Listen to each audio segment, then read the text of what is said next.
불이야! 도련님, 탈출해요! 지금 안 나가면 죽어요!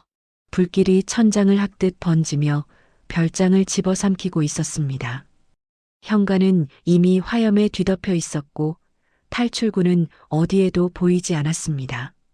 순애는 부엌 의자를 집어들고 창문을 내리쳤습니다. 유리가 산산조각 나며 피가 튀었지만 멈추지 않았습니다. 그녀는 태준을 먼저 창밖으로 밀어낸 뒤 자신도 몸을 던져 불길을 빠져나왔습니다. 하지만 이 화재는 단순한 사고가 아니었습니다. 몇 시간 전까지만 해도 두 사람은 이곳에서 몸을 숨기고 있었고 아무도 그들의 위치를 알지 못했습니다. 그런데 누군가는 그 별장에 휘발유를 뿌리고 불을 질렀습니다.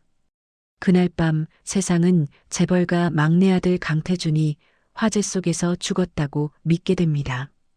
하지만 불길 속에서 그를 구해낸 사람이 있었습니다. 돌아가신 사모님께 약속을 했던 단 한 사람, 회장 비서 순애였습니다. 과연 누가 별장에 불을 질렀고 왜 태준을 죽이려 했던 걸까요? 지금부터 그 이야기를 시작하겠습니다.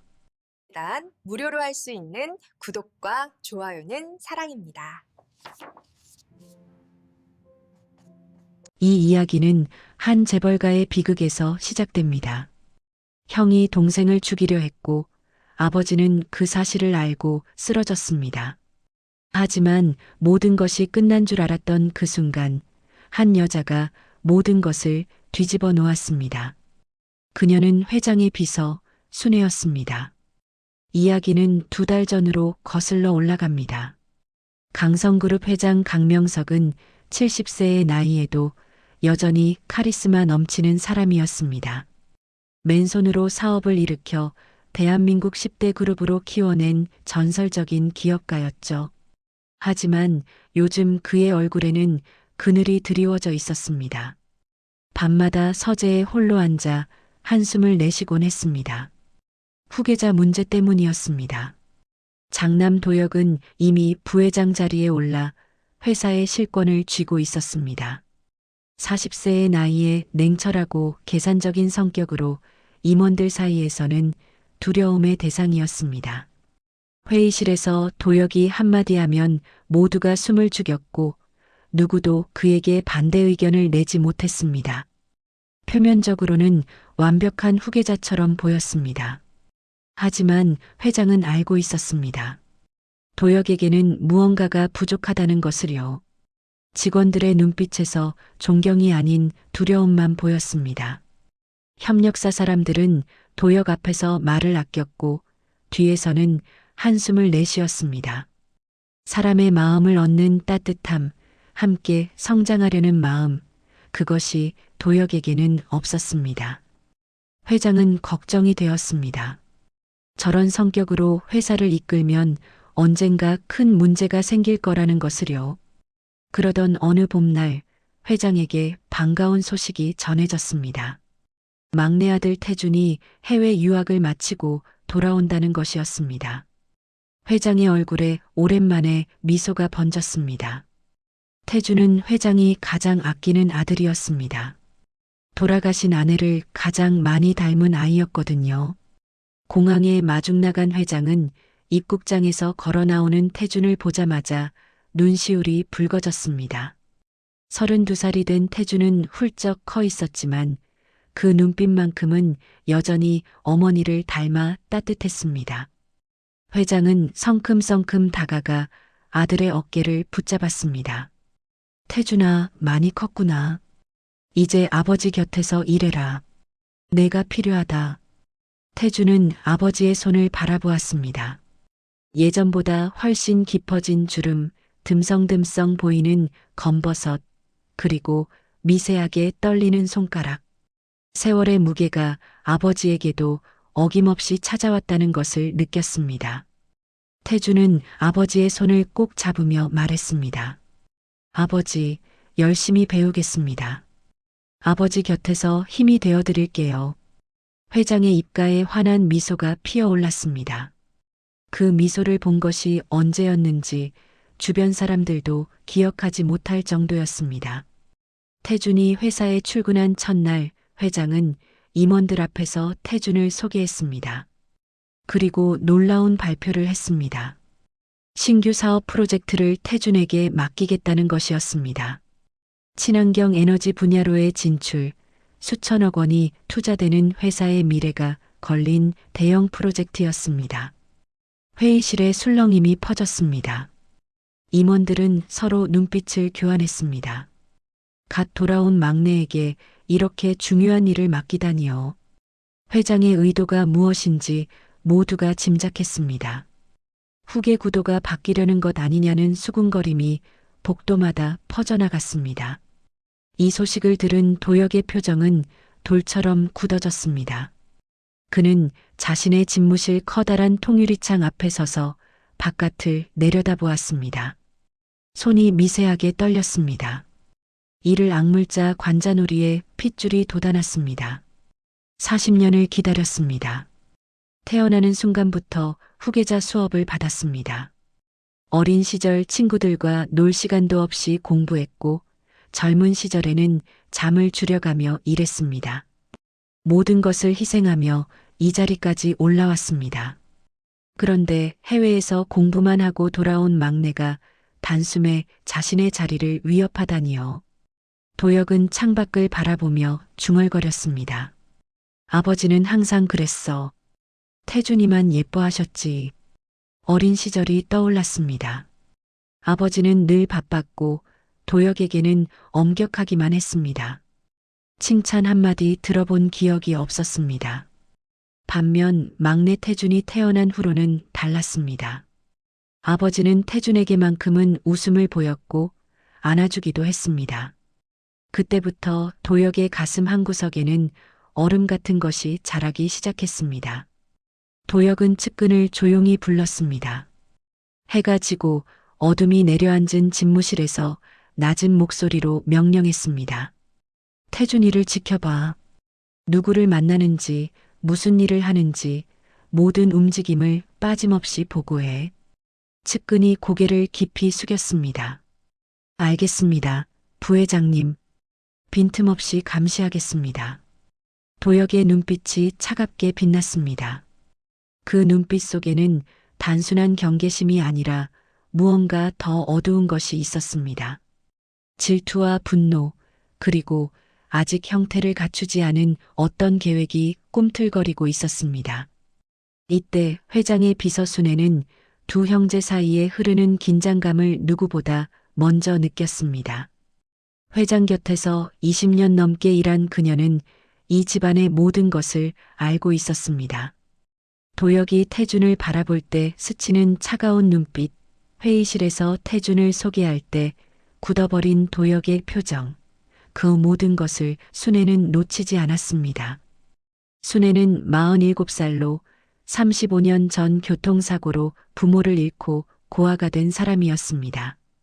12살의 어린 나이에 거리를 헤매던 그녀를 거두어 준 것은 태준의 어머니, 그러니까 회장의 부인이었습니다. 사모님은 굶주리고 떨고 있던 어린 순애를 집으로 데려왔고 밥을 먹이고 옷을 입혔습니다. 그날부터 순애의 인생은 완전히 바뀌었습니다. 사모님의 도움으로 학교를 다녔고 대학까지 졸업했습니다. 그리고 자연스럽게 회장의 비서로 일하게 되었죠. 순애에게 이 가족은 은인이었고 사모님은 어머니나 다름없었습니다. 5년 전 사모님이 병으로 세상을 떠나기 직전의 일이었습니다. 사모님은 병상에서 순애의 손을 꼭 잡고 말씀하셨습니다. 숨이 차올라 말을 잇기 힘들면서도 눈물을 글썽이며 부탁하셨습니다. 순애야, 내가 없으면 태준이를 내가 지켜줘. 그 아이는 순수해서 이 험한 세상이 걱정이야. 도혁이는 강해서 괜찮겠지만 태준이는 달라.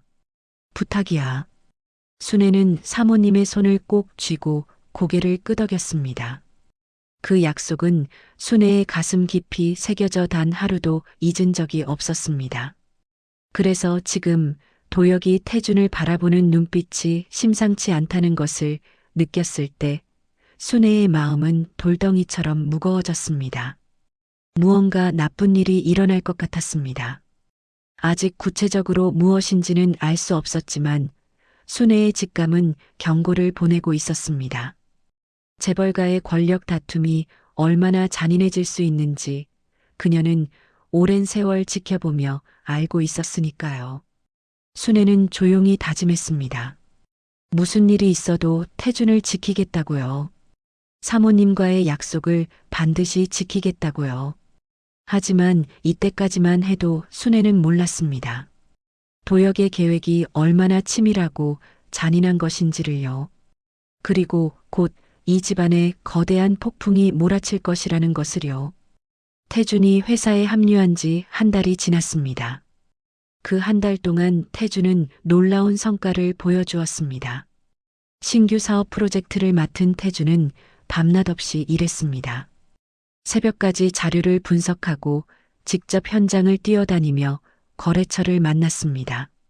젊은 패기와 꼼꼼한 분석력 그리고 사람을 대하는 따뜻한 태도가 어우러져 프로젝트는 순조롭게 진행되었습니다. 거래처 사람들은 태준을 신뢰하기 시작했습니다. 예전에는 강성그룹과의 미팅이 부담스럽다고 했던 사람들이 이제는 태준과의 만남을 반겼습니다. 태준은 상대방의 이야기를 끝까지 들었고 무리한 요구를 하지 않았습니다. 함께 성장하자는 태준의 진심이 사람들의 마음을 움직였습니다. 회장은 이런 태준을 흐뭇하게 지켜보았습니다. 이사회에서 태준의 성과를 직접 칭찬했고 임원들 앞에서 막내 아들에 대한 기대를 숨기지 않았습니다. 태준이가 이끄는 프로젝트가 순조롭게 진행되고 있습니다. 역시 내 아들이야. 앞으로가 더 기대됩니다. 임원들의 시선이 달라지기 시작했습니다. 예전에는 막내 도련님이라며 가볍게 여기던 사람들이 이제는 복도에서 마주치면 먼저 고개를 숙여 인사했습니다. 회장의 총애를 받는 사람에게 잘 보여야 한다는 계산도 있었겠지만 태준의 실력을 인정하는 사람들도 늘어났습니다. 이 모든 상황을 도혁은 이를 악물며 지켜보고 있었습니다. 측근들이 보고하는 내용은 하나같이 도혁의 심기를 건드렸습니다. 태준이 거래처와 계약을 성사시켰다. 태준이 회장에게 칭찬받았다. 태준이 임원들 사이에서 인기를 얻고 있다. 보고를 들을 때마다 도혁의 얼굴은 점점 더 어두워졌습니다. 어느 날 밤 도혁은 측근을 불러 조용히 말했습니다. 더 이상 지켜만 볼 수는 없어. 방법을 찾아. 측근이 조심스럽게 물었습니다. 어떤 방법을 말씀하시는 겁니까? 도혁의 눈빛이 차갑게 빛났습니다. 태준이가 스스로 무너지게 만들어 아버지가 더 이상 태준이를 신뢰하지 못하게, 완벽하게. 측근은 고개를 숙였습니다. 무슨 뜻인지 알겠다는 표정이었습니다. 그날 밤부터 도혁의 계획이 은밀하게 움직이기 시작했습니다. 2주 후 회사에 청천벽력 같은 소식이 전해졌습니다. 강성그룹의 핵심 기술이 외부로 유출된 것입니다.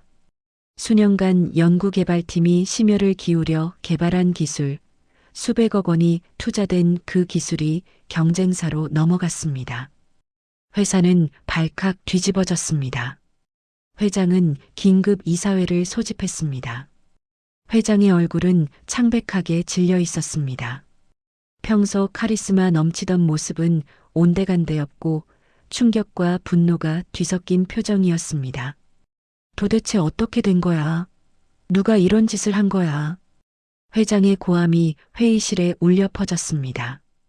임원들은 고개를 숙인 채 아무 말도 하지 못했습니다.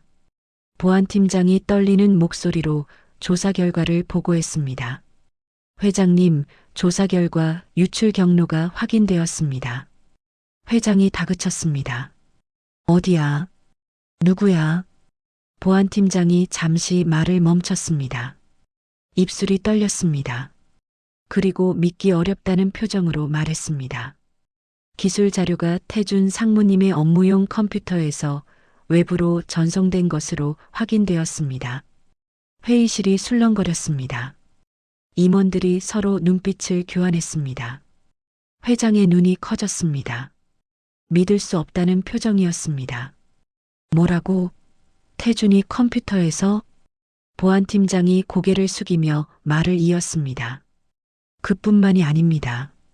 태준 상무님 명의의 해외 계좌로 거액이 송금된 기록도 발견되었습니다.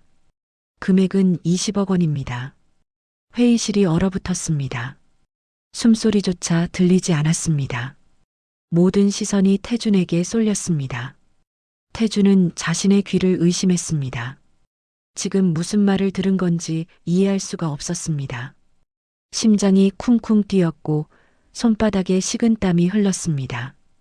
태준이 벌떡 자리에서 일어났습니다. 목소리가 떨렸습니다. 저는 그런 적 없습니다. 이건 조작입니다. 누군가 저를 모함하고 있습니다. 하지만 증거는 너무나 명확했습니다. 컴퓨터 로그 기록, 파일 전송 흔적, 해외 송금 내역. 모든 것이 태준을 가리키고 있었습니다. 임원들의 시선은 차가웠습니다. 방금 전까지 고개 숙여 인사하던 사람들이 이제는 배신자를 보는 눈으로 태준을 바라보았습니다. 그때 도혁이 천천히 자리에서 일어났습니다. 침통한 표정을 짓고 있었지만 그 눈 속에는 감추기 어려운 빛이 있었습니다. 도혁은 무거운 목소리로 말했습니다. 저도 믿고 싶지 않습니다. 제 동생이니까요. 피를 나눈 형제입니다. 하지만 증거가 이렇게 명확한데 어쩌겠습니까? 회사를 위해 냉정해져야 합니다. 사적인 감정을 앞세울 수는 없지 않겠습니까? 그 말은 마치 미리 준비한 것처럼 매끄러웠습니다. 순애는 회의실 한쪽에 서서 이 장면을 지켜보고 있었습니다. 도혁의 눈가에 스치는 미세한 만족감을 그녀는 놓치지 않았습니다. 뭔가 이상했습니다. 모든 것이 너무 완벽하게 맞아떨어졌습니다. 회장은 한동안 말이 없었습니다. 태준을 바라보는 눈빛이 흔들렸습니다. 아들을 믿고 싶었지만 눈앞에 놓인 증거들이 그 믿음을 무너뜨렸습니다. 결국 회장은 무거운 한숨을 내쉬며 말했습니다. 태준아, 일단 자리에서 물러나거라. 조사가 끝날 때까지. 태준의 얼굴이 하얗게 질렸습니다. 아버지마저 자신을 의심하는 것이었습니다. 아버지, 저는 정말 그런 적 없습니다. 믿어주세요. 하지만 회장은 고개를 돌렸습니다. 더 이상 태준을 바라보지 않았습니다. 이사회는 만장일치로 태준의 해임을 결의했습니다. 태준은 하루아침에 모든 것을 잃었습니다. 사건은 곧 언론에 대서특필되었습니다. 재벌가 막내, 회사 기술 팔아넘겨, 강성그룹 후계자 경쟁, 충격적 결말. 자극적인 제목들이 신문과 뉴스를 도배했습니다. 인터넷에는 악플이 쏟아졌습니다. 금수저가 나라를 팔아먹었다. 재벌은 역시 믿을 게 못 된다. 사람들은 태준에 대해 아무것도 모르면서 손가락질했습니다. 집에서도 태준의 설 자리는 없었습니다. 형제들은 태준을 피했고 친척들은 수군거렸습니다. 결국 태준은 집에서도 쫓겨나다시피 나와야 했습니다. 도시 외곽의 작은 원룸으로 짐을 옮긴 날, 태준은 텅 빈 방에 홀로 앉아 창밖을 바라보았습니다. 하늘은 흐렸고 비가 내리기 시작했습니다. 빗소리를 들으며 태준은 생각했습니다. 대체 어디서부터 잘못된 걸까? 왜 이런 일이 자신에게 일어난 걸까? 아무리 생각해도 답이 나오지 않았습니다. 억울함과 분노, 그리고 깊은 슬픔이 뒤섞여 가슴을 짓눌렀습니다. 그날 밤 태준은 잠을 이루지 못했습니다. 새벽녘에야 겨우 눈을 붙였지만 악몽에 시달렸습니다. 꿈속에서 아버지가 고개를 돌리고 형이 비웃고 사람들이 손가락질했습니다. 땀에 젖어 눈을 떴을 때 방 안은 여전히 어두웠고 태준은 완전히 혼자였습니다. 한편 순애는 그날 밤 회사에 남아 있었습니다. 모두가 퇴근한 텅 빈 사무실에서 컴퓨터 앞에 앉았습니다. 무언가 이상하다는 생각이 머릿속을 떠나지 않았습니다. 태준이 그런 짓을 했을 리가 없었습니다. 어릴 때부터 지켜본 아이였습니다. 정직하고 마음이 여린 사람이었습니다. 돈을 위해 회사를 배신할 사람이 절대 아니었습니다. 순애는 조용히 기록을 뒤지기 시작했습니다. 기술 유출이 일어났다는 그 시간, 태준은 어디에 있었을까? 출입 기록을 확인했습니다. 그리고 이상한 점을 발견했습니다. 그 시간에 태준은 본사가 아니라 외부 거래처에서 회의 중이었습니다. 본사 컴퓨터를 사용할 수 없는 상황이었던 것입니다. 순애의 눈이 커졌습니다. 누군가 태준의 계정을 도용해서 범행을 저지른 것이 분명했습니다. 그리고 그 누군가는 태준을 함정에 빠뜨리려 한 것입니다. 순애는 가슴이 철렁 내려앉았습니다. 이건 단순한 사건이 아니었습니다. 치밀하게 계획된 음모였습니다. 순애는 컴퓨터를 끄고 창밖을 바라보았습니다. 어둠 속에 빗줄기가 쏟아지고 있었습니다. 사모님의 얼굴이 떠올랐습니다. 태준이를 지켜달라던 그 부탁이 귓가에 맴돌았습니다. 순애는 주먹을 꽉 쥐었습니다. 반드시 진실을 밝혀야 했습니다. 하지만 지금은 증거가 부족했습니다. 더 조사해야 했습니다. 그리고 무엇보다 태준을 안전하게 지켜야 했습니다. 순애는 결심했습니다. 내일 태준을 찾아가기로요. 아직 늦지 않았습니다. 아직 희망은 있었습니다. 태준이 원룸으로 쫓겨난 지 일주일이 지났습니다. 그 일주일 동안 순애는 단 하루도 편히 잠들지 못했습니다. 눈을 감으면 사모님 꿈을 꾸었습니다. 사모님이 병상에서 손을 내밀며 무언가 말씀하시는데 목소리가 들리지 않았습니다. 입모양만 보였습니다. 태준이를 지켜줘. 그 말을 하고 계신 것 같았습니다. 순애는 매번 식은땀을 흘리며 잠에서 깨어났습니다. 낮에는 회사에서 평소처럼 일했습니다. 회장 곁에서 비서 업무를 보면서 틈틈이 기록을 조사했습니다. 하지만 겉으로는 아무렇지 않은 척해야 했습니다. 도혁의 눈이 사방에 있었기 때문입니다. 순애가 무언가를 조사하고 있다는 것이 알려지면 순애 자신도 위험해질 수 있었습니다. 일주일간의 조사 끝에 순애는 확신을 얻었습니다. 태준은 결백했습니다. 기술 유출이 일어난 시간에 태준은 외부에 있었고 누군가 태준의 계정을 도용한 흔적이 있었습니다. 하지만 문제는 이 정도 정황으로는 태준의 누명을 벗기기 어렵다는 것이었습니다. 더 확실한 증거가 필요했습니다. 그리고 무엇보다 지금 태준이 위험할 수 있다는 생각이 순애의 마음을 짓눌렀습니다. 도혁이 어떤 사람인지 순애는 잘 알고 있었습니다. 20년 넘게 이 집안에서 일하며 지켜보았습니다. 도혁은 목적을 위해서라면 어떤 일이든 할 수 있는 사람이었습니다. 태준이 살아있는 한 진실이 밝혀질 가능성이 있었습니다. 도혁이 그것을 그냥 두고 볼 리가 없었습니다. 순애는 결심했습니다. 더 이상 지체할 수 없었습니다. 퇴근 후 곧장 태준이 머무는 원룸을 찾아갔습니다. 도시 외곽의 낡은 건물이었습니다. 엘리베이터도 없는 5층짜리 건물의 꼭대기층에 태준의 방이 있었습니다. 계단을 오르는 동안 페인트가 벗겨진 벽과 희미한 형광등 불빛이 눈에 들어왔습니다. 강성그룹 회장의 아들이 이런 곳에 살고 있다는 것이 믿기지 않았습니다. 태준의 방 앞에 선 순애는 잠시 숨을 고른 뒤 초인종을 눌렀습니다. 한참 동안 아무 반응이 없었습니다. 다시 한번 눌렀습니다. 그제야 안에서 느릿느릿 발소리가 들려왔습니다. 문이 열렸습니다. 문틈으로 보이는 태준의 모습에 순애는 가슴이 철렁 내려앉았습니다. 불과 일주일 사이에 태준은 완전히 다른 사람이 되어 있었습니다. 수염이 덥수룩하게 자랐고 눈 밑에는 검은 그림자가 짙게 내려앉아 있었습니다. 한때 반짝이던 눈빛은 완전히 꺼져 있었고 볼은 홀쭉하게 파여 있었습니다. 제대로 먹지도 자지도 못한 것이 한눈에 보였습니다. 순애가 조심스럽게 말했습니다. 도련님, 저 순애입니다. 들어가도 될까요? 태주는 아무 말 없이 고개만 끄덕이며 문을 열어주었습니다. 방 안은 어지러웠습니다. 라면 봉지와 빈 생수병이 바닥에 굴러다녔고 커튼은 닫혀 있어 낮인데도 어두웠습니다.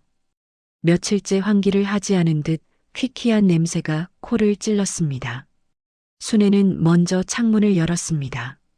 신선한 공기가 들어왔고 햇빛이 방 안으로 쏟아져 들어왔습니다. 태주는 눈을 찡그리며 고개를 돌렸습니다. 빛이 눈부신 것 같았습니다. 순애는 바닥에 널린 쓰레기를 치우고 태준의 맞은편에 앉았습니다. 한동안 말없이 태준을 바라보았습니다. 어릴 적 사모님 손을 잡고 따라다니던 그 아이가 이렇게 되어버렸다는 것이 가슴 아팠습니다. 순애의 눈가가 촉촉해졌습니다. 잠시 후 순애가 입을 열었습니다. 도련님, 저는 도련님이 그런 일을 저질렀다고 믿지 않습니다. 절대로요. 태준이 힘없이 고개를 저었습니다. 쓴웃음이 입가에 걸렸습니다. 고마워요, 순애 씨. 하지만 증거가 있잖아요.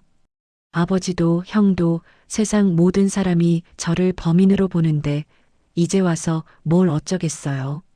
순애가 단호한 목소리로 말했습니다. 그 증거는 조작된 겁니다.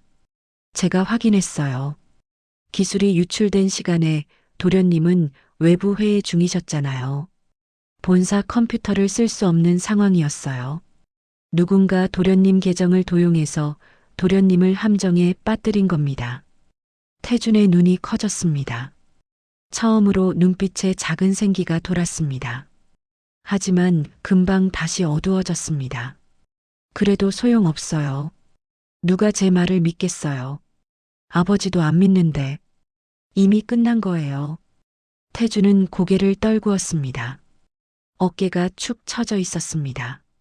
삶의 의지가 사라진 사람의 모습이었습니다. 순애의 마음이 찢어지는 것 같았습니다. 순애는 자리에서 일어나 태준 곁으로 다가갔습니다. 그리고 태준의 차갑게 식은 손을 두 손으로 꼭 잡았습니다. 태준이 고개를 들었습니다. 순애의 눈에 눈물이 그렁그렁 맺혀 있었습니다.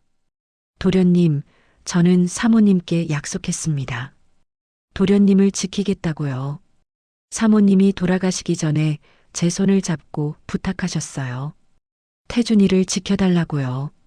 그 약속을 저버릴 수 없습니다. 제발 포기하지 마세요. 태준의 눈동자가 흔들렸습니다. 어머니의 이름이 나오자 가슴 깊은 곳에서 무언가가 올라왔습니다. 돌아가신 어머니의 얼굴이 떠올랐습니다. 어머니도 늘 저런 눈으로 자신을 바라보곤 했습니다. 따뜻하고 걱정스러운 눈빛으로요. 순애가 다시 입을 열었습니다. 목소리가 낮아졌지만 단단했습니다. 도련님, 지금 여기 계시면 위험합니다. 부회장님이 어떤 분인지 아시잖아요. 목적을 위해서라면 무슨 일이든 하실 분이에요. 도련님이 살아계시는 한 진실이 밝혀질 가능성이 있어요. 부회장님은 그걸 두려워하실 겁니다. 지금 당장 이곳을 떠나셔야 해요. 태준이 눈살을 찌푸렸습니다. 형이 자신에게 해를 끼칠 것이라는 말이 쉽게 믿기지 않았습니다. 아무리 사이가 나빠도 피를 나눈 형제였습니다. 설마 그 정도까지 하겠느냐는 생각이 들었습니다. 하지만 순애의 눈빛은 진지했습니다. 거짓이 아니었습니다. 두려움도 있었지만 그보다 더 큰 것은 자신을 지키려는 의지였습니다. 태준은 순애의 얼굴을 한참 바라보았습니다. 20년 넘게 아버지 곁에서 일하며 이 집안의 모든 것을 봐온 사람이었습니다. 그 순애가 이렇게까지 말하는 데는 이유가 있을 터였습니다. 태주는 천천히 고개를 끄덕였습니다. 알겠어요. 순애 씨 말을 따르겠습니다. 순애의 얼굴에 안도의 빛이 스쳤습니다. 순애는 재빨리 움직이기 시작했습니다. 짐을 챙겨야 했습니다. 필요한 것만 간단히 가방에 넣었습니다. 옷 몇 벌, 세면도구, 약간의 현금. 무거운 짐은 오히려 방해가 될 터였습니다. 순애는 한 곳을 떠올렸습니다. 회장이 아끼던 비밀 별장이었습니다. 산 깊숙이 자리한 작은 목조 건물로 회장이 가끔 혼자 쉬러 가던 곳이었습니다. 회장 외에는 그 존재를 아는 사람이 거의 없었습니다. 순애는 오랜 세월 비서로 일하며 그곳의 위치를 알게 되었고 비상시를 대비해 열쇠도 가지고 있었습니다. 해가 지기 전에 두 사람은 원룸을 빠져나왔습니다. 순애는 미리 렌터카를 빌려두었습니다. 자신의 차를 쓰면 추적당할 수 있기 때문이었습니다. 두 사람은 차에 올라 도시를 벗어났습니다. 뒤를 돌아보지 않았습니다. 밤새 차를 몰았습니다. 고속도로를 빠져나와 국도를 달리고 다시 좁은 산길로 접어들었습니다. 새벽녘이 되어서야 별장에 도착했습니다. 산 중턱에 자리한 작은 목조 건물이 어둠 속에서 희미하게 모습을 드러냈습니다. 주변은 울창한 숲으로 둘러싸여 있어 외부에서는 쉽게 발견할 수 없는 곳이었습니다. 태주는 차에서 내려 별장을 올려다보았습니다. 희미한 기억이 떠올랐습니다. 아주 어릴 적 어머니와 함께 이곳에 온 적이 있었습니다. 어머니가 손을 잡고 숲길을 걸었고 새소리를 들으며 함께 웃었던 기억이 아련하게 남아 있었습니다. 그때는 모든 것이 평화로웠습니다. 순애가 열쇠로 문을 열었습니다. 안에는 먼지가 쌓여 있었지만 필요한 것들은 갖춰져 있었습니다. 두 사람은 간단히 청소를 하고 짐을 풀었습니다. 순애가 말했습니다. 여기서 당분간 지내세요. 저는 틈틈이 회사 상황을 살피면서 증거를 더 찾아볼게요. 반드시 진실을 밝힐 겁니다. 태준이 고개를 끄덕였습니다. 아직 마음 한구석에는 어두운 그림자가 드리워져 있었지만 순애 덕분에 작은 희망의 불씨가 생겼습니다. 그날 밤 두 사람은 조용히 잠자리에 들었습니다. 숲에서 들려오는 바람소리와 부엉이 울음소리만이 정막을 깨뜨렸습니다. 별장 창문 너머로 별이 총총히 빛나고 있었습니다. 하지만 그들은 몰랐습니다. 이미 도역의 사람들이 움직이고 있다는 것을요. 도역은 태준이 사라졌다는 보고를 받자마자 미간을 찌푸렸습니다. 단순히 도망친 것이 아니라 누군가 돕고 있다는 것을 직감했습니다. 그리고 그 누군가가 순애라는 것도 금방 알아챘습니다. 순애가 최근 회사 기록을 뒤지고 다녔다는 보고가 올라왔기 때문입니다. 도역은 측근에게 명령했습니다. 순애의 모든 동선을 추적하라고요. 그리고 태준을 찾으면 끝내라고요.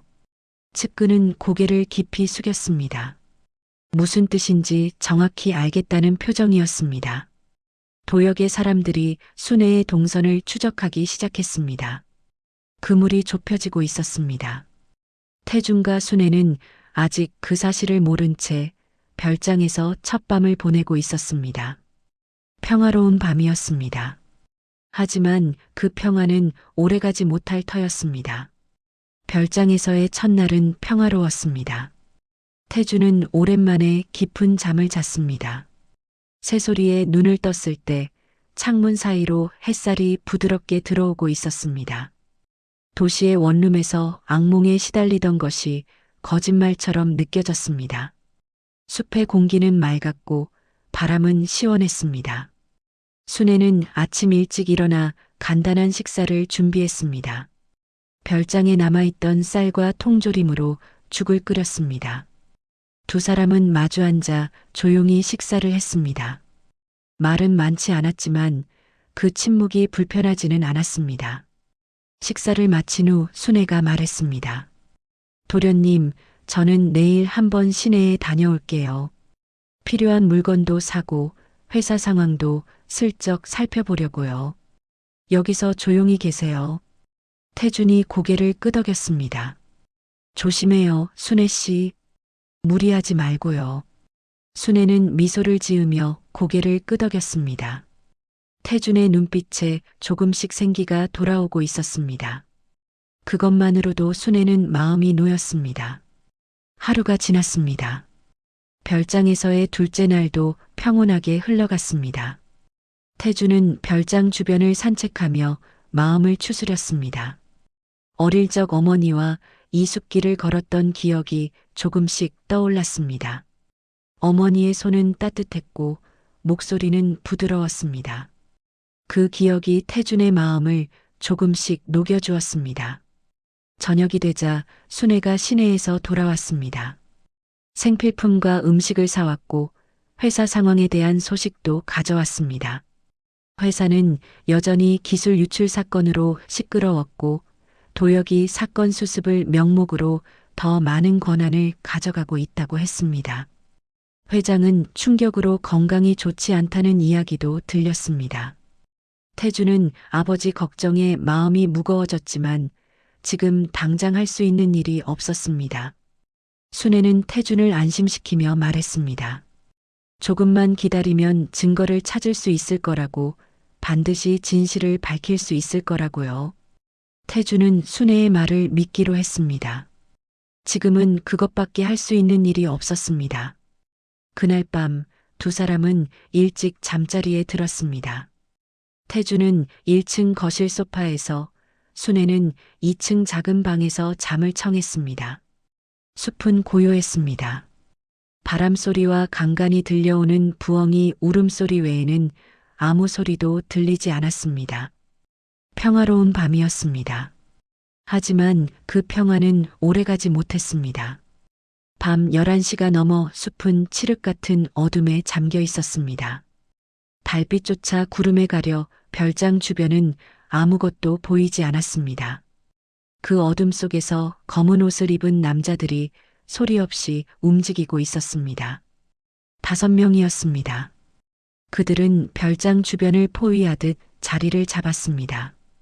도역의 사람들이었습니다. 이틀간의 추적 끝에 별장의 위치를 알아낸 것입니다. 그들의 손에는 커다란 휘발유통이 들려 있었습니다. 리더로 보이는 남자가 손짓으로 신호를 보냈습니다. 다른 남자들이 조용히 움직이기 시작했습니다. 휘발유가 별장 외벽에 뿌려졌습니다. 마른 나무로 지어진 별장이었습니다. 불이 붙으면 순식간에 타오를 구조였습니다. 기름이 땅에도 뿌려졌고 별장 주변 전체에 기름 냄새가 퍼져나갔습니다. 2층 작은 방에서 순애는 깊은 잠에 빠져 있었습니다. 그러다 문득 눈을 떴습니다. 코끝에 이상한 냄새가 스쳤습니다. 처음에는 꿈인가 싶었습니다. 하지만 냄새는 점점 강해졌습니다. 순애는 눈을 크게 떴습니다. 기름 냄새였습니다. 휘발유 냄새였습니다. 순애는 벌떡 일어나 창문으로 다가갔습니다. 커튼을 젖히고 밖을 내다보았습니다. 그 순간 온몸에 피가 얼어붙는 것 같았습니다. 별장 1층 모서리에서 불꽃이 피어오르고 있었습니다. 작은 불씨가 기름을 타고 빠르게 번지고 있었습니다. 이미 벽 한쪽이 불길에 휩싸여 있었습니다. 검은 연기가 하늘로 치솟았습니다. 순애는 비명을 지를 새도 없이 방문을 박차고 나갔습니다. 계단을 뛰어내려갔습니다. 3계단씩 건너뛰었습니다. 1층에 도착했을 때 연기가 이미 거실을 채우고 있었습니다. 눈이 따가웠고 숨쉬기가 힘들었습니다. 태준은 소파에서 잠들어 있었습니다. 연기를 들이마셨는지 기침을 하면서도 깨어나지 못하고 있었습니다. 순애는 태준에게 달려가 어깨를 흔들었습니다. 도련님, 도련님 일어나세요. 불이에요. 태준이 눈을 떴습니다. 기침을 하며 주변을 둘러보았습니다. 상황을 파악한 태준의 얼굴이 창백하게 질렸습니다. 거실 한쪽 벽이 이미 불길에 휩싸여 있었습니다. 불꽃이 천장으로 번지고 있었고 나무가 타는 소리가 귀를 찔렀습니다. 두 사람은 현관으로 달려갔습니다. 하지만 현관문을 열자마자 뒤로 물러나야 했습니다. 현관 앞도 이미 불길에 휩싸여 있었습니다. 뜨거운 열기가 얼굴을 덮쳤습니다. 이쪽으로는 탈출할 수 없었습니다.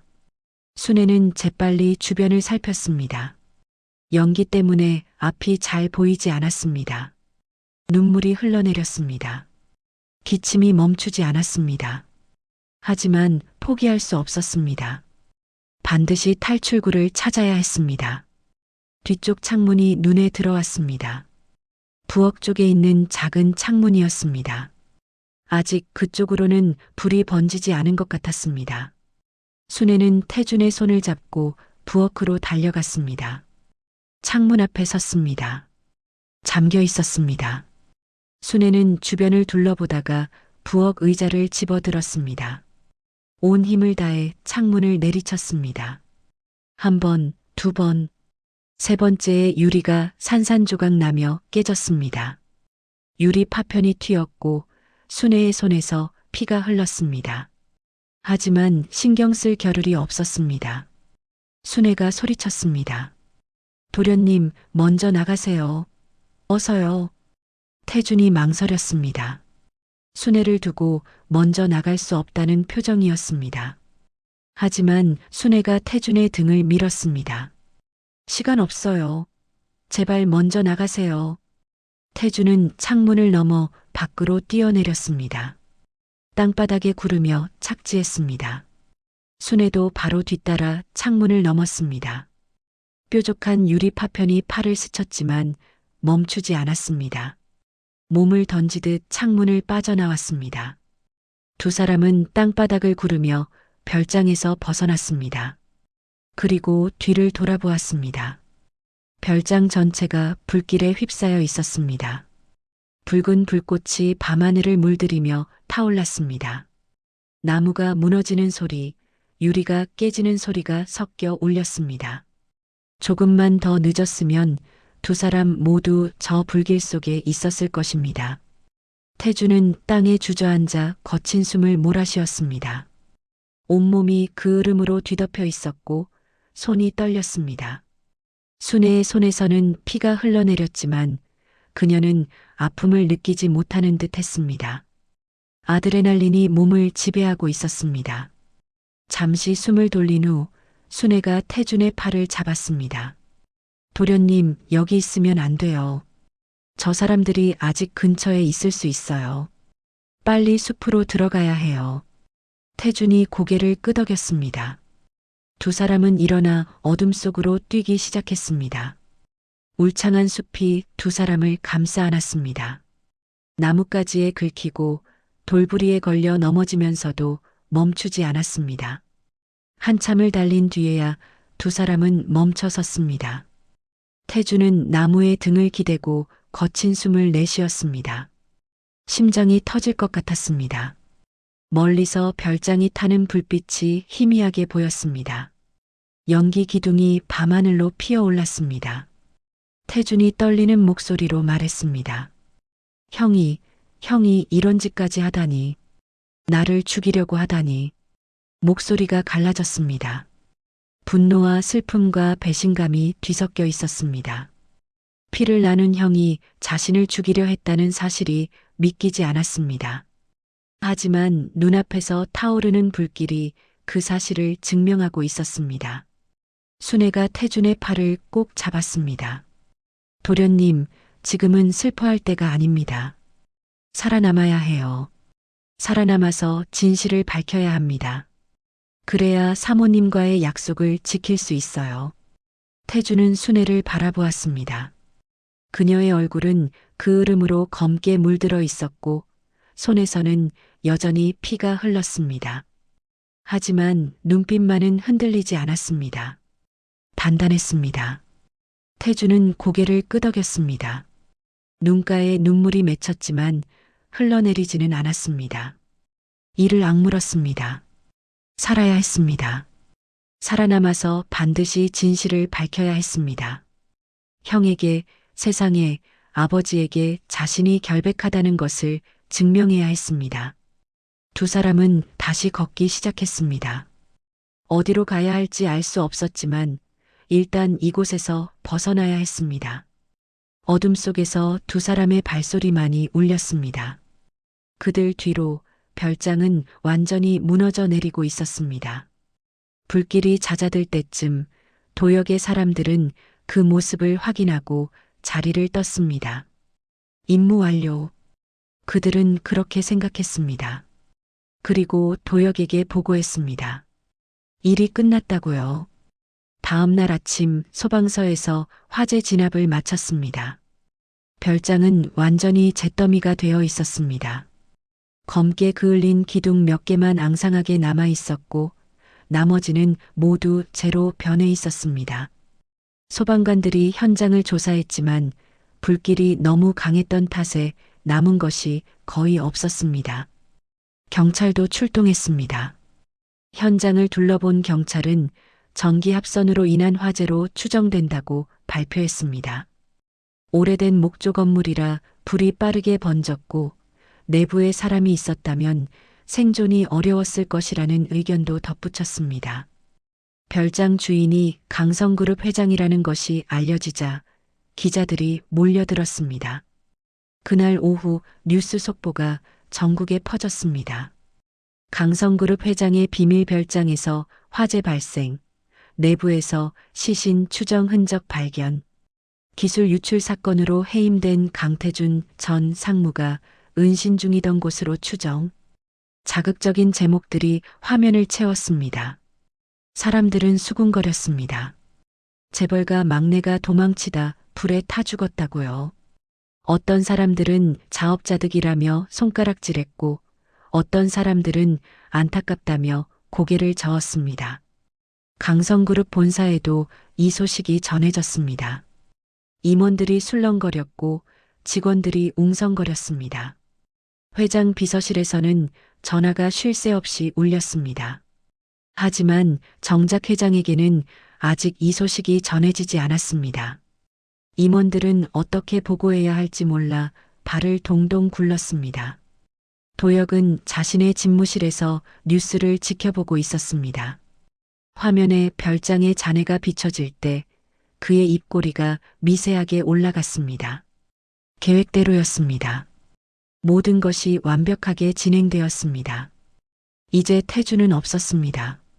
진실을 밝힐 사람도 자신을 위협할 사람도 사라진 것입니다. 도역은 천천히 자리에서 일어났습니다. 이제 해야 할 일이 있었습니다. 아버지에게 이 소식을 직접 전해야 했습니다.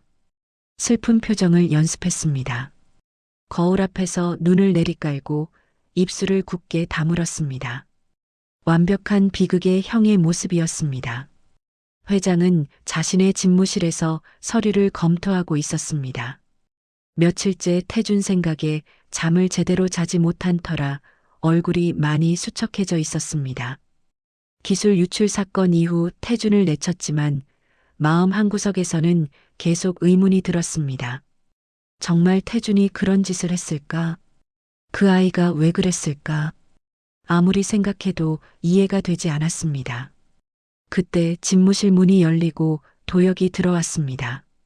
도역의 표정이 심상치 않았습니다. 회장은 서류를 내려놓고 아들을 바라보았습니다. 무슨 일이냐? 도역이 천천히 다가왔습니다. 한 발 한 발. 무거운 발걸음이었습니다. 회장 앞에 선 도역은 잠시 말을 잇지 못하는 듯 고개를 숙였습니다. 그리고 떨리는 목소리로 말했습니다. 아버지, 태준이가 죽었습니다. 회장의 얼굴에서 혈기가 빠져나갔습니다. 귀를 의심했습니다.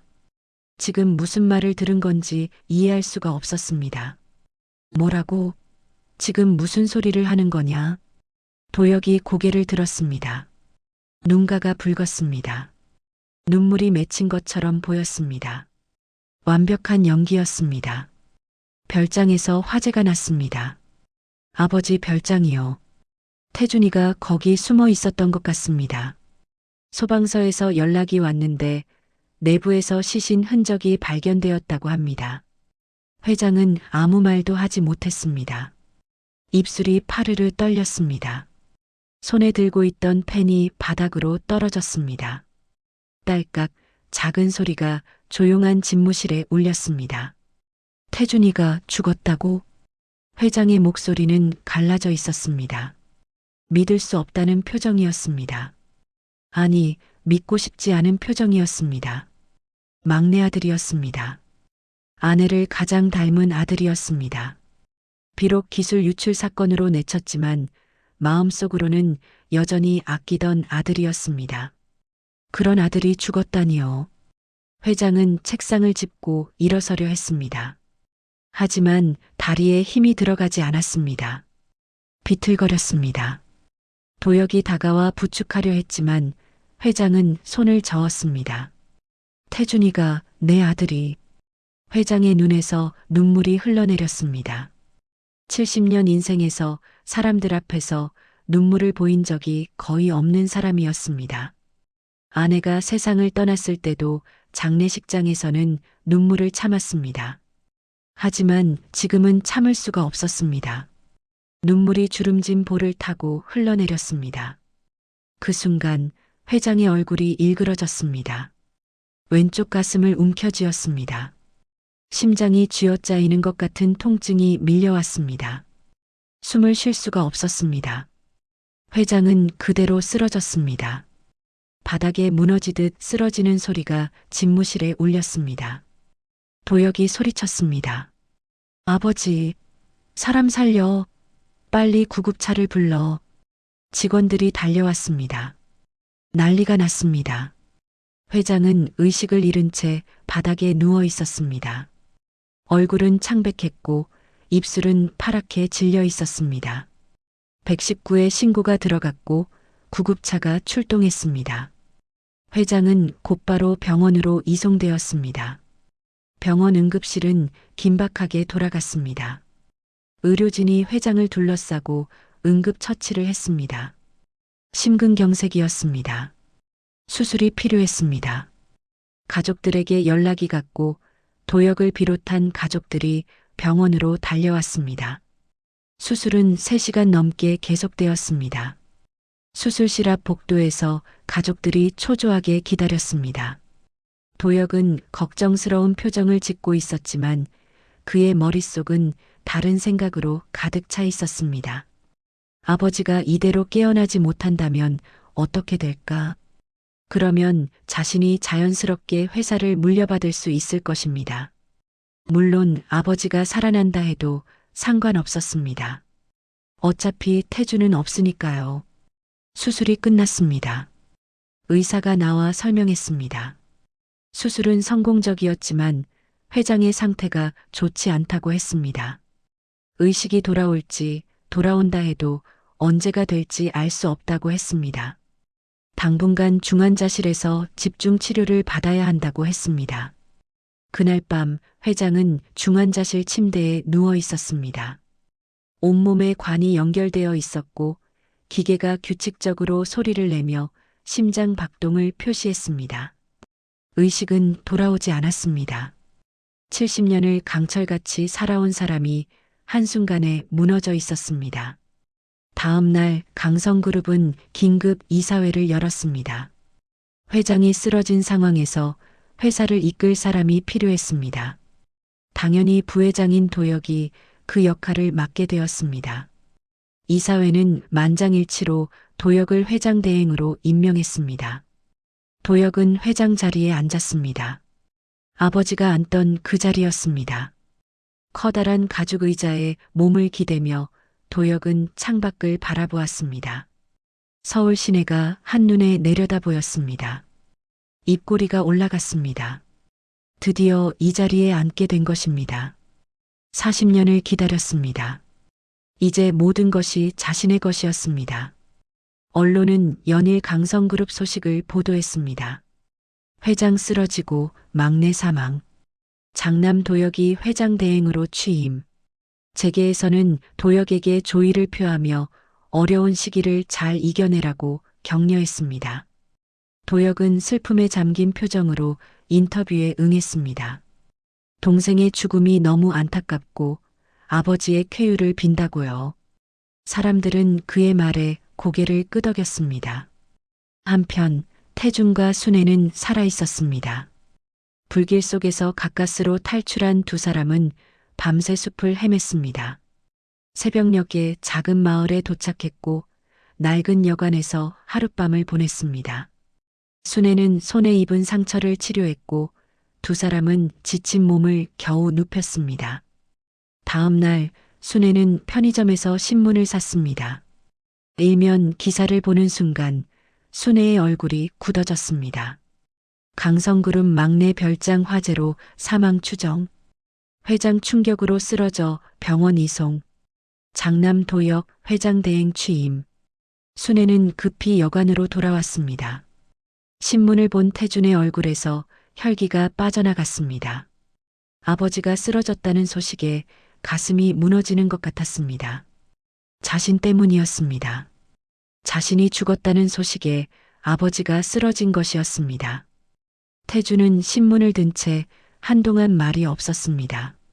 순애가 조용히 말했습니다. 도련님, 저희가 살아있다는 걸 알리면 회장님께서 다시 힘을 내실 거예요. 하지만 지금은 때가 아닙니다. 부회장님이 회사를 장악한 상황에서 나서면 위험해요. 더 확실한 증거를 찾아야 합니다. 태준이 떨리는 목소리로 대답했습니다. 알아요. 알지만 아버지가 저 때문에 쓰러지셨다는 게. 태준은 말을 잇지 못했습니다. 주먹을 꽉 쥐었습니다. 분노와 슬픔과 죄책감이 뒤섞여 가슴을 짓눌렀습니다. 형에 대한 분노, 아버지를 걱정하는 마음, 그리고 어쩔 수 없는 현실에 대한 답답함이 한꺼번에 밀려왔습니다. 순애가 태준의 손을 잡았습니다. 도련님, 반드시 진실을 밝힐 겁니다. 그때까지 조금만 참으세요. 회장님을 위해서라도 살아남아야 해요. 태준은 고개를 끄덕였습니다. 눈가가 붉어졌지만 눈물을 흘리지는 않았습니다. 이를 악물었습니다. 반드시 살아남아서 진실을 밝혀야 했습니다. 아버지를 위해서, 그리고 자신을 지켜준 순애를 위해서. 두 사람은 작은 여관방에서 다음 계획을 세우기 시작했습니다. 반격이 시작되고 있었습니다. 태준과 순애는 작은 여관에서 일주일을 보냈습니다. 낮에는 방에서 나가지 않았고 밤에만 조심스럽게 움직였습니다. 뉴스에서는 여전히 태준의 사망 소식이 흘러나왔고 도혁이 회장 대행으로서 회사를 이끄는 모습이 보도되었습니다. 세상은 태준이 죽은 것으로 알고 있었습니다. 그것이 지금으로서는 유일한 보호막이었습니다. 일주일 동안 순애는 계획을 세웠습니다. 단순히 숨어 있는 것만으로는 아무것도 바뀌지 않았습니다. 진실을 밝히려면 증거가 필요했습니다.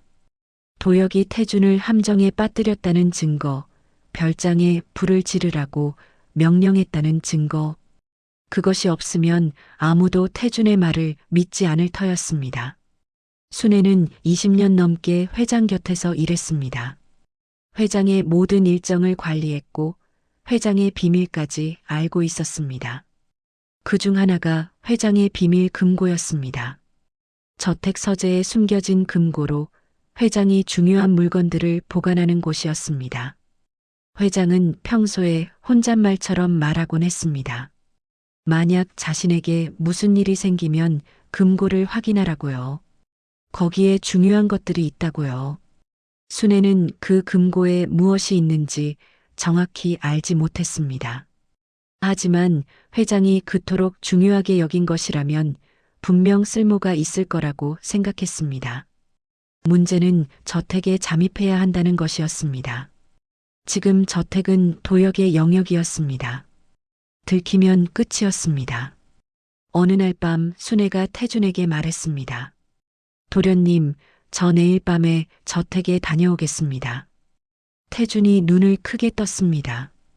저택에요? 지금 거기는 형 사람들이 가득할 텐데 너무 위험해요. 순애가 고개를 저었습니다. 위험한 건 알아요. 하지만 증거가 없으면 아무것도 할 수 없습니다. 회장님 서재에 비밀 금고가 있어요. 거기에 뭔가 있을지도 몰라요. 저는 20년 넘게 그 집에서 일했습니다. 구조를 누구보다 잘 알아요. 할 수 있습니다. 태준이 망설였습니다. 순애를 위험에 빠뜨리고 싶지 않았습니다. 이미 자신 때문에 순애는 너무 많은 것을 잃었습니다.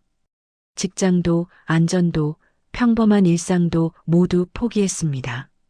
이 이상 순애에게 짐을 지울 수 없었습니다. 하지만 순애의 눈빛은 단호했습니다. 흔들림이 없었습니다. 태주는 그 눈빛에서 사모님의 모습을 보았습니다. 어머니도 무언가를 결심했을 때 저런 눈을 했습니다. 태준이 한숨을 내쉬며 말했습니다. 알겠어요. 하지만 무리하지 마세요. 위험하면 바로 포기하고 돌아와요. 증거보다 순애 씨가 더 중요해요. 순애가 미소를 지었습니다. 따뜻하면서도 슬픈 미소였습니다. 고마워요, 도련님. 꼭 돌아올게요. 다음 날 밤이 되었습니다. 순애는 검은 옷으로 갈아입었습니다. 머리카락을 단정하게 묶고 작은 가방 하나만 챙겼습니다. 가방 안에는 손전등, 장갑, 그리고 만약을 위한 작은 칼이 들어 있었습니다. 순애는 밤 10시에 저택 근처에 도착했습니다. 버스와 택시를 번갈아 타며 추적을 피했습니다. 저택 뒷산으로 올라가 숲속에 몸을 숨겼습니다. 멀리서 저택의 불빛이 보였습니다. 경비원들이 순찰을 돌고 있었습니다. 예전보다 경비가 강화된 것 같았습니다. 순애는 경비원들의 순찰 패턴을 관찰했습니다. 20분 간격으로 움직이는 것 같았습니다. 저택 뒤쪽에 잠시 빈틈이 생기는 시간이 있었습니다. 그때를 노려야 했습니다. 밤 11시 순애가 움직였습니다. 숲에서 빠져나와 담장을 향해 달렸습니다. 심장이 터질 것 같았습니다. 담장 옆에 서 있는 큰 나무를 타고 올라갔습니다. 나뭇가지가 흔들렸지만 소리를 내지 않으려 조심했습니다. 담장 위에 올라선 순애는 주변을 살폈습니다. 경비원이 보이지 않았습니다. 담장 안쪽으로 뛰어내렸습니다. 착지하는 순간 발목이 욱신거렸습니다. 하지만 멈출 수 없었습니다. 몸을 낮추고 정원을 가로질러 저택 뒤쪽으로 향했습니다. 어둠 속에서 저택의 실루엣이 거대하게 솟아 있었습니다. 순애는 이 집에서 20년을 일했습니다. 눈을 감아도 구조가 그려졌습니다. 저택 뒤쪽에 작은 문이 있었습니다. 하인들이 드나들던 문이었습니다. 순애는 그 문의 비밀번호를 알고 있었습니다. 바뀌지 않았기를 바라며 번호를 눌렀습니다. 찰칵 문이 열렸습니다. 순애는 안도의 한숨을 내쉬며 안으로 들어갔습니다. 저택 내부는 어두웠습니다. 밤이라 대부분의 불이 꺼져 있었습니다. 순애는 손전등을 켜지 않았습니다. 빛이 새어나가면 들킬 수 있었습니다. 어둠에 적응한 눈으로 복도를 따라 걸었습니다. 발소리를 죽이며 천천히 움직였습니다. 서재는 2층에 있었습니다. 계단을 올라가는 동안 심장이 쿵쿵 뛰었습니다. 혹시 누가 나타나면 어쩌지? 머릿속에 온갖 상상이 스쳐 지나갔습니다. 하지만 다행히 아무도 마주치지 않았습니다. 서재 문 앞에 섰습니다. 문을 열고 안으로 들어갔습니다. 서재는 예전 그대로였습니다. 책장이 벽면을 가득 채우고 있었고 커다란 책상이 중앙에 놓여 있었습니다. 회장이 앉던 가죽 의자가 책상 뒤에 있었습니다. 순애는 잠시 그 의자를 바라보았습니다. 회장이 건강할 때 이 자리에 앉아 일하던 모습이 떠올랐습니다. 감상에 빠질 시간이 없었습니다. 순애는 책장 쪽으로 다가갔습니다. 왼쪽에서 세 번째 칸, 아래에서 두 번째 줄. 그곳에 있는 책들을 조심스럽게 빼냈습니다. 책 뒤에 작은 금속판이 보였습니다. 금고의 문이었습니다. 순애는 비밀번호를 눌렀습니다. 회장의 결혼 기념일이었습니다. 회장이 가장 소중히 여기던 날짜였습니다. 찰칵 금고가 열렸습니다. 순애는 떨리는 손으로 금고 안을 살폈습니다. 안에는 몇 가지 물건이 있었습니다.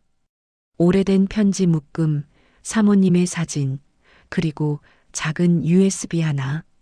순애는 USB를 집어들었습니다.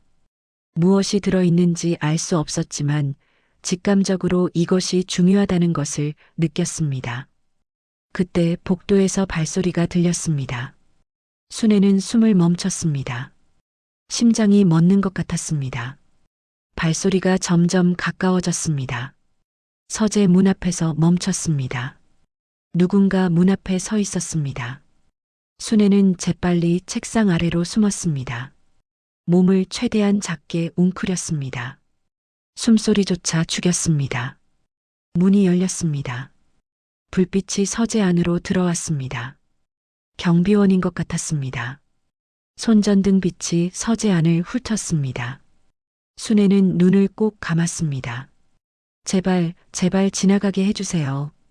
마음속으로 빌었습니다. 손전등 빛이 책상 근처를 지나갔습니다. 순애의 심장이 터질 것 같았습니다. 잠시 후 경비원이 문을 닫았습니다. 발소리가 멀어져 갔습니다. 순애는 그제야 숨을 내쉬었습니다. 온몸이 땀으로 젖어 있었습니다. 다리가 후들후들 떨렸습니다. 하지만 아직 끝이 아니었습니다. 빨리 이곳을 빠져나가야 했습니다.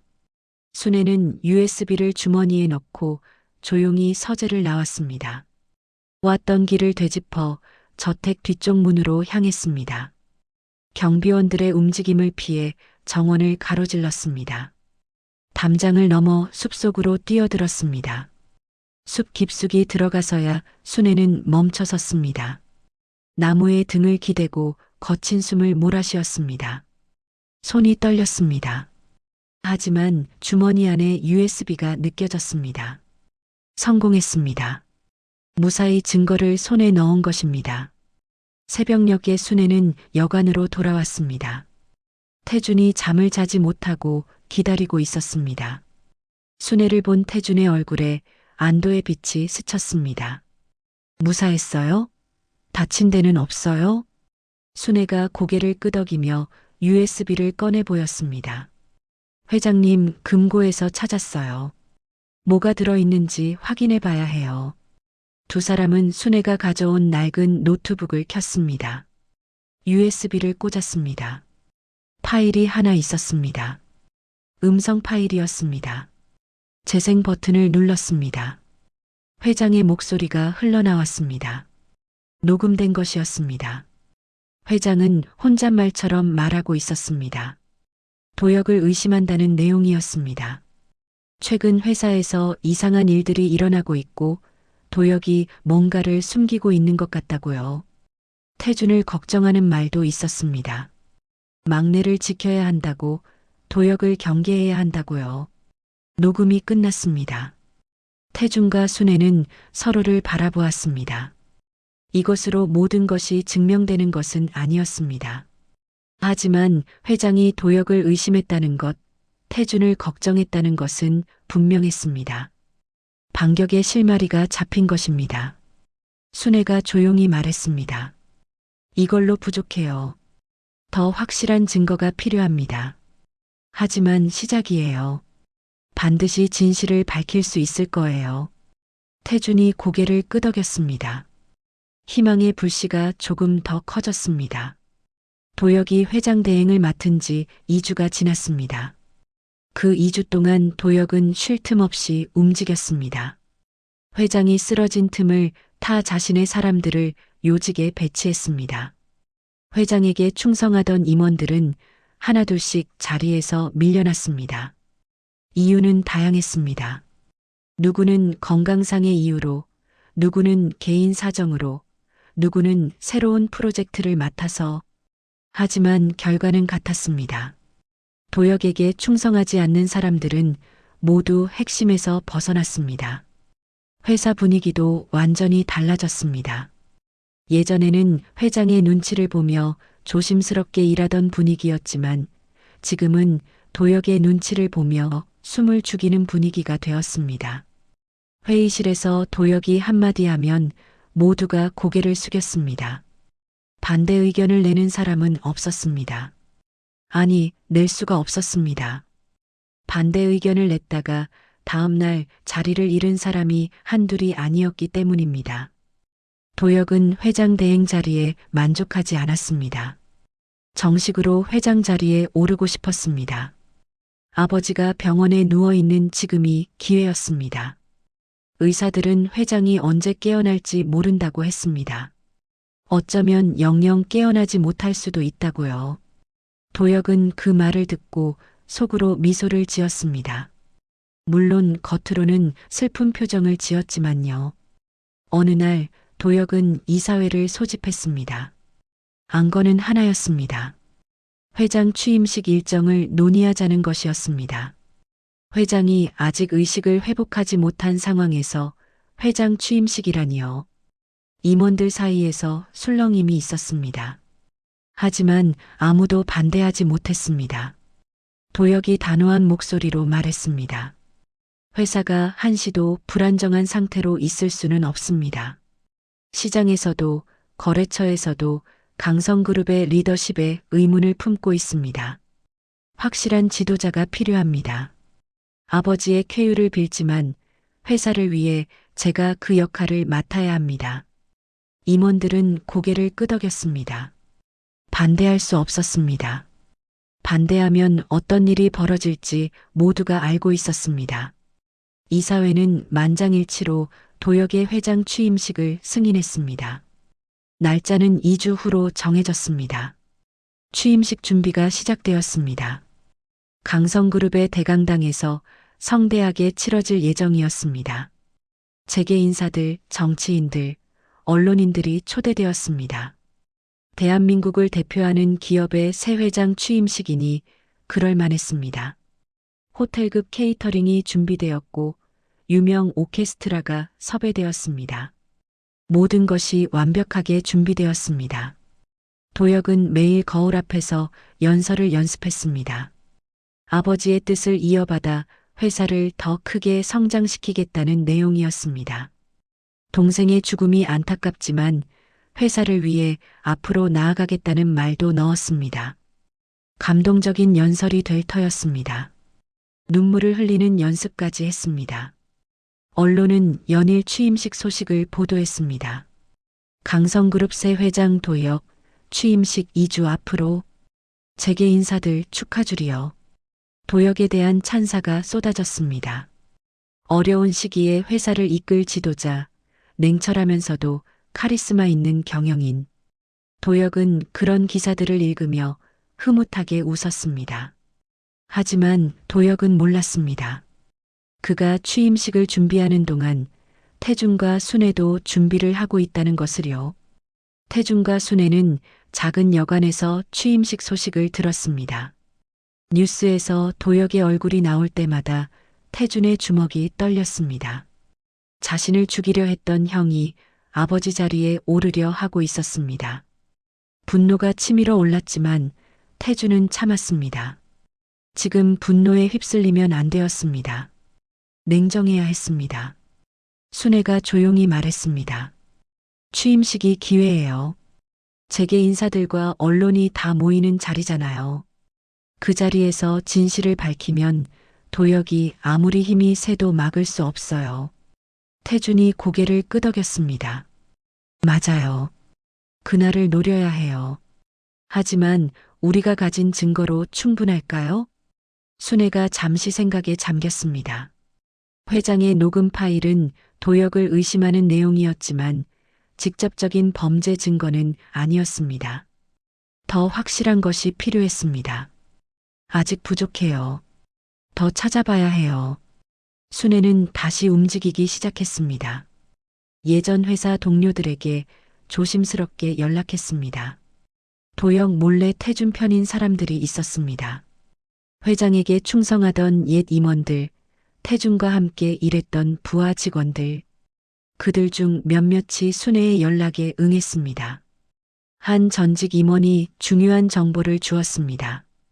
기술 유출 사건 당시 도역의 측근이 IT 부서에 압력을 넣었다는 것이었습니다. 태준의 컴퓨터에 접근 기록을 남기라고 했다는 이야기였습니다. 직접적인 증거는 아니었지만 조작의 흔적을 보여주는 정황이었습니다. 또 다른 정보도 들어왔습니다.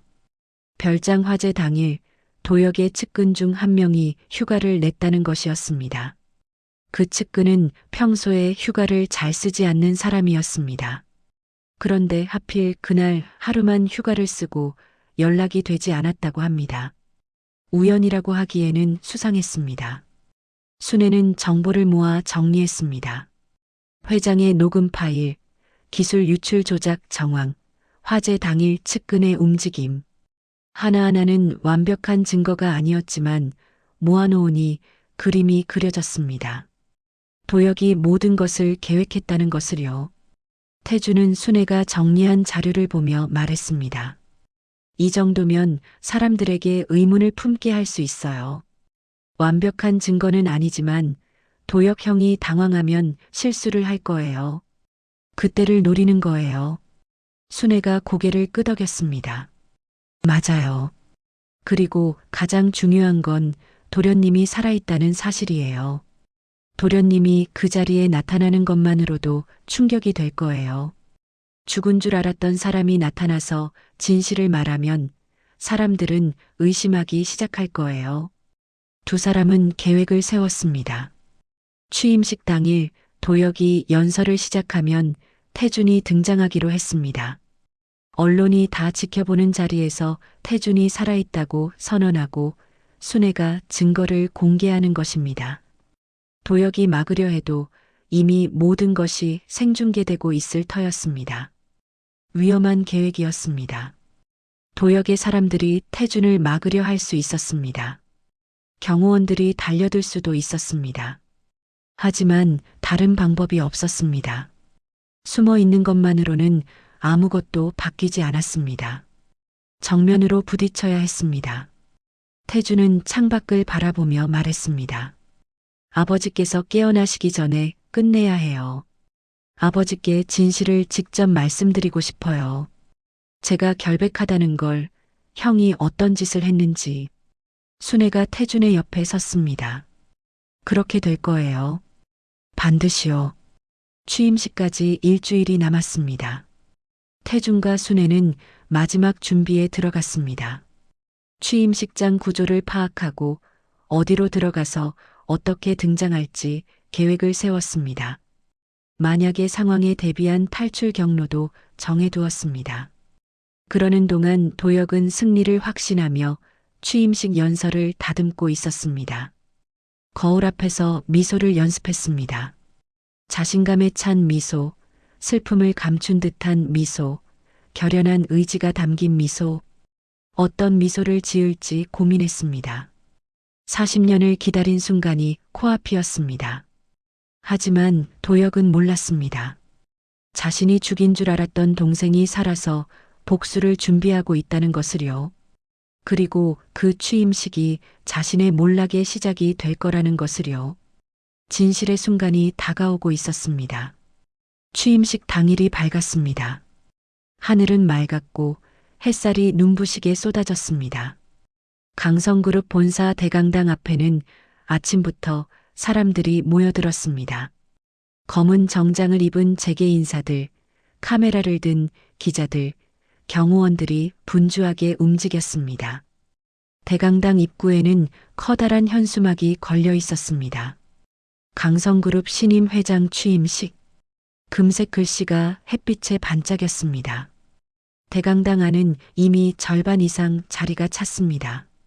앞줄에는 대기업 회장들과 정치인들이 앉았습니다. 그 뒤로 임원들과 주요 거래처 대표들이 자리했습니다. 맨 뒤에는 언론사 카메라들이 줄지어 서 있었습니다. 이 취임식은 전국에 생중계될 예정이었습니다.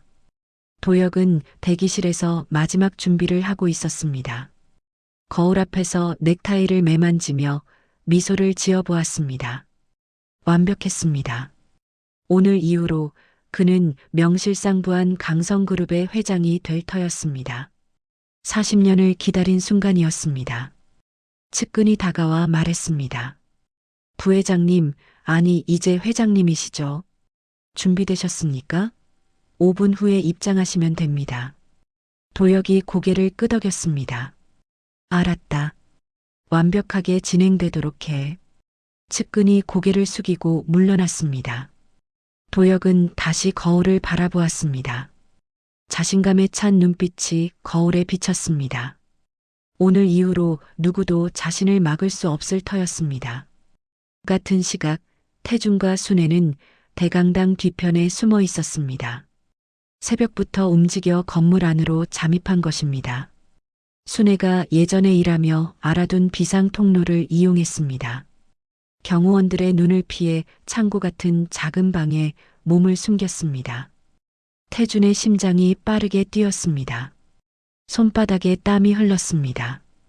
오늘이 모든 것이 결정되는 날이었습니다. 성공하면 진실이 밝혀질 터였고 실패하면 모든 것이 끝이었습니다. 순애가 태준의 손을 잡았습니다. 도련님, 괜찮으시죠? 태준이 고개를 끄덕였습니다. 목소리가 약간 떨렸습니다. 괜찮아요. 긴장되지만 괜찮아요. 오늘 끝내야 해요. 순애가 고개를 끄덕였습니다. 연설 시작하고 5분쯤 후에 움직여요. 제가 먼저 증거를 뿌릴 테니 도련님은 그때 등장하세요. 모든 카메라가 도련님을 비출 거예요. 태준이 심호흡을 했습니다. 마음을 가다듬었습니다. 두려움보다 분노가 앞섰습니다.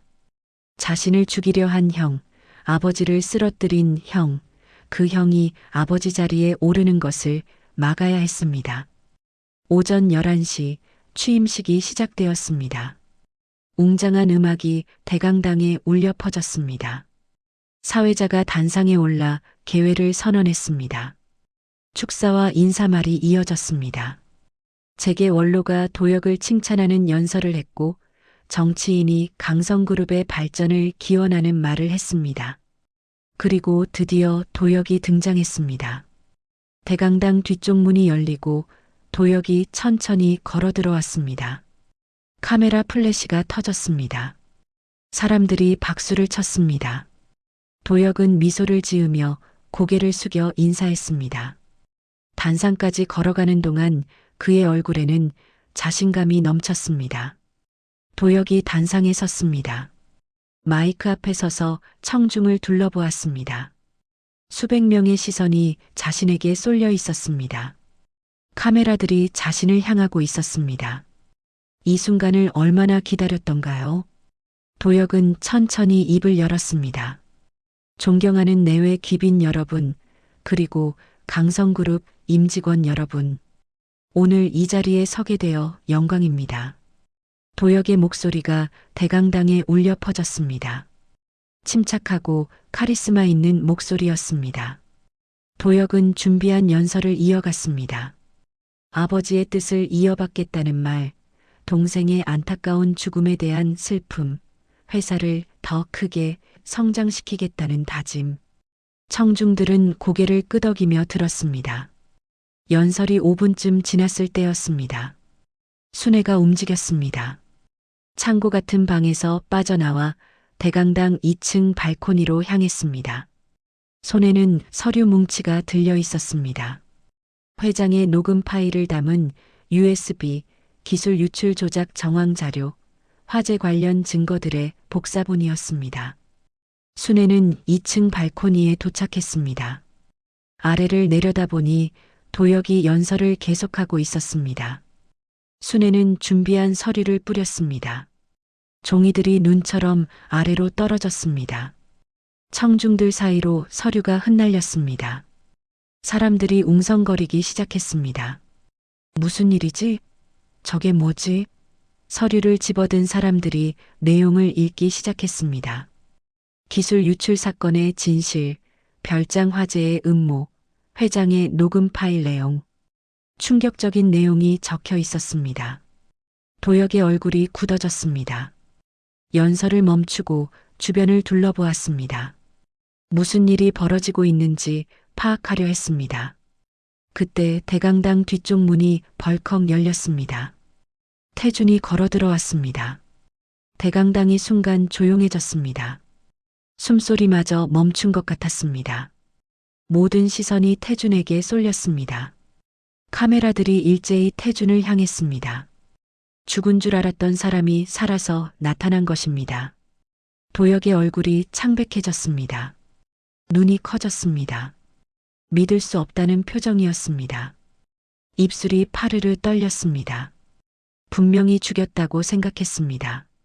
별장에서 불에 타 죽었다고 확인받았습니다. 그런데 어떻게 살아있는 것입니까? 태준이 천천히 앞으로 걸어갔습니다. 사람들 사이를 지나 단상을 향해 걸었습니다. 발걸음은 차분했지만 눈빛은 타오르고 있었습니다.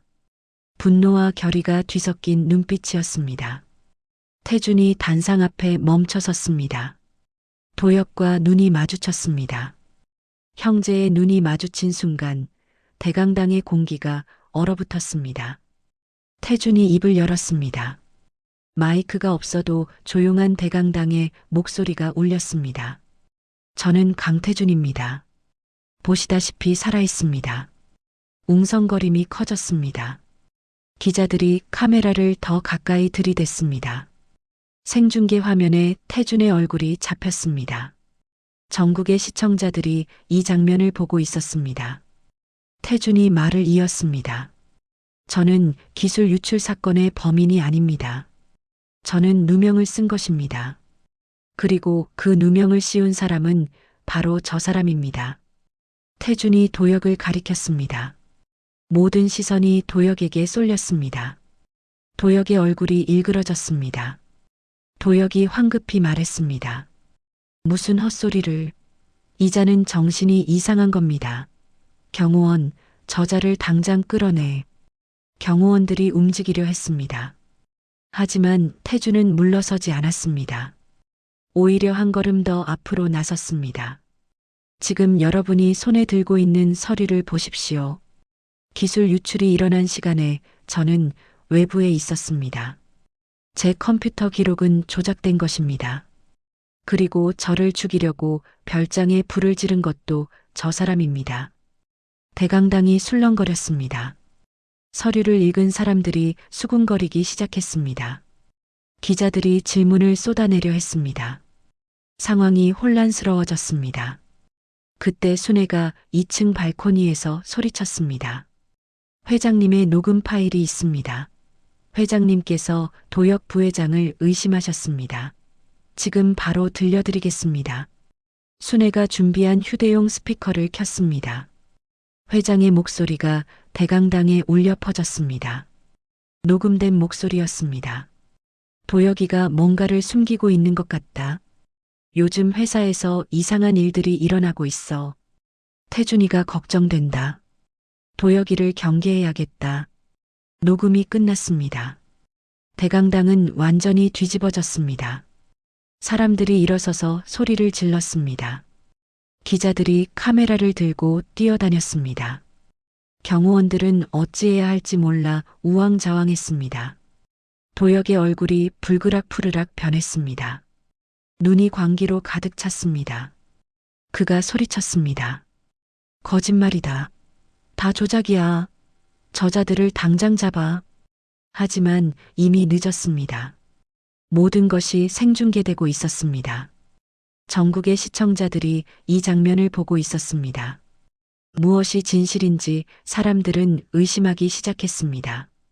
그때 대강당 입구에서 사이렌 소리가 들렸습니다. 경찰이 도착한 것입니다. 누군가 신고를 한 것 같았습니다. 경찰들이 대강당 안으로 들어왔습니다. 도혁은 단상에서 내려와 뒷문으로 도망치려 했습니다. 하지만 경호원들이 그를 막아섰습니다. 아니, 막아선 것이 아니었습니다. 그들은 더 이상 도혁의 명령을 듣지 않았습니다. 상황이 완전히 뒤집힌 것입니다. 경찰이 도혁에게 다가갔습니다. 도혁은 이리저리 둘러보았지만 도망칠 곳이 없었습니다. 취임식은 완전히 엉망이 되었습니다. 회장 자리에 앉으려던 그의 꿈이 눈앞에서 무너지고 있었습니다. 태주는 단상 앞에 서서 그 광경을 지켜보았습니다. 가슴이 벅차올랐습니다. 아직 끝난 것은 아니었습니다. 하지만 첫 번째 싸움은 이긴 것입니다. 도혁이 체포된 지 열흘이 지났습니다. 세상은 여전히 이 사건으로 떠들썩했지만 태주는 매일 병원만 오갔습니다. 아버지 곁을 지키는 것이 지금 자신이 할 수 있는 유일한 일이었습니다. 회사 일은 남은 임원들이 임시로 처리하고 있었습니다. 태주는 아버지가 깨어나기 전까지는 아무것도 손대고 싶지 않았습니다. 중환자실의 하루하루는 길고도 짧았습니다. 기계가 규칙적으로 소리를 내며 아버지의 심장 박동을 알려주었습니다. 태주는 그 소리에 익숙해졌습니다. 아버지의 손을 잡고 말을 걸었습니다. 어릴 적 이야기, 어머니 이야기, 회사 이야기. 아버지가 들을 수 있는지 알 수 없었지만 태주는 계속 말을 걸었습니다. 순애도 매일 병원에 왔습니다. 태준이 밥을 거르지 않도록 챙겼고 지쳐서 잠들면 담요를 덮어주었습니다. 말없이 곁을 지키는 것이 순애가 할 수 있는 전부였습니다. 그날도 평소와 같은 오후였습니다. 태주는 아버지 곁에 앉아 손을 잡고 있었습니다. 창밖으로 햇살이 부드럽게 들어오고 있었습니다. 순애는 소파에 앉아 조용히 책을 읽고 있었습니다. 기계 소리만 규칙적으로 울리는 평화로운 시간이었습니다. 그때였습니다. 태준이 잡고 있던 아버지의 손가락이 미세하게 움직였습니다. 태준은 처음에 자신이 잘못 느낀 줄 알았습니다. 하지만 다시 한번 아버지의 손가락이 꿈틀거렸습니다. 태준의 눈이 커졌습니다. 아버지, 아버지. 태준이 소리쳤습니다. 순애가 벌떡 일어나 침대 곁으로 달려왔습니다. 두 사람이 지켜보는 가운데 회장의 눈꺼풀이 천천히 떨렸습니다. 한 번, 두 번, 그리고 마침내 눈이 떠졌습니다. 회장의 눈동자가 천장을 향했습니다. 초점이 없는 눈이었습니다. 하지만 곧 눈동자가 움직이기 시작했습니다. 주변을 둘러보듯 천천히 움직였습니다. 그리고 태준의 얼굴에서 멈췄습니다. 회장의 입술이 달싹거렸습니다. 소리가 나오지 않았습니다. 목이 마른 것 같았습니다. 순애가 재빨리 물을 적신 솜을 가져와 회장의 입술을 적셨습니다. 회장이 다시 입을 열었습니다. 갈라진 목소리가 희미하게 흘러나왔습니다. 태준아. 태준의 눈에서 눈물이 쏟아졌습니다. 참으려 했지만 참을 수가 없었습니다. 아버지가 자신의 이름을 부르는 것을 들은 게 얼마만인지 모릅니다. 태준은 아버지의 손을 꼭 잡았습니다. 네, 아버지. 저예요. 태준이요. 살아있어요. 회장의 눈에도 눈물이 맺혔습니다. 주름진 볼을 타고 눈물이 흘러내렸습니다. 회장이 떨리는 목소리로 말했습니다. 살아 있었구나. 죽은 줄 알았다. 태준이 고개를 끄덕였습니다. 목소리가 떨렸습니다. 네, 살아있어요. 다 끝났어요, 아버지. 진실이 밝혀졌어요. 회장은 태준의 얼굴을 한참 바라보았습니다. 아들이 살아있다는 것이 믿기지 않는 듯 했습니다. 떨리는 손을 들어 태준의 볼을 만졌습니다. 따뜻했습니다. 살아있는 온기였습니다. 의사들이 달려왔습니다. 회장의 상태를 확인했습니다. 의식이 돌아왔고 생체 신호도 안정적이었습니다. 기적이라고 했습니다. 보통 이 정도 심근경색이면 회복이 어려운데 회장의 생명력이 강했다고요. 태준은 의사의 말에 안도의 한숨을 내쉬었습니다. 며칠 후 회장은 중환자실에서 일반 병실로 옮겨졌습니다. 상태가 많이 호전된 것입니다. 아직 완전히 회복된 것은 아니었지만 의식이 또렷해졌고 대화도 가능해졌습니다. 태주는 아버지에게 모든 것을 말씀드렸습니다. 기술 유출 사건이 도역의 조작이었다는 것, 별장 화재도 도역의 지시였다는 것, 순애 덕분에 살아남았다는 것. 회장은 말없이 듣기만 했습니다. 눈을 감고 있었지만 눈가에 눈물이 흘러내렸습니다. 이야기가 끝나고 한참 후에야 회장이 입을 열었습니다.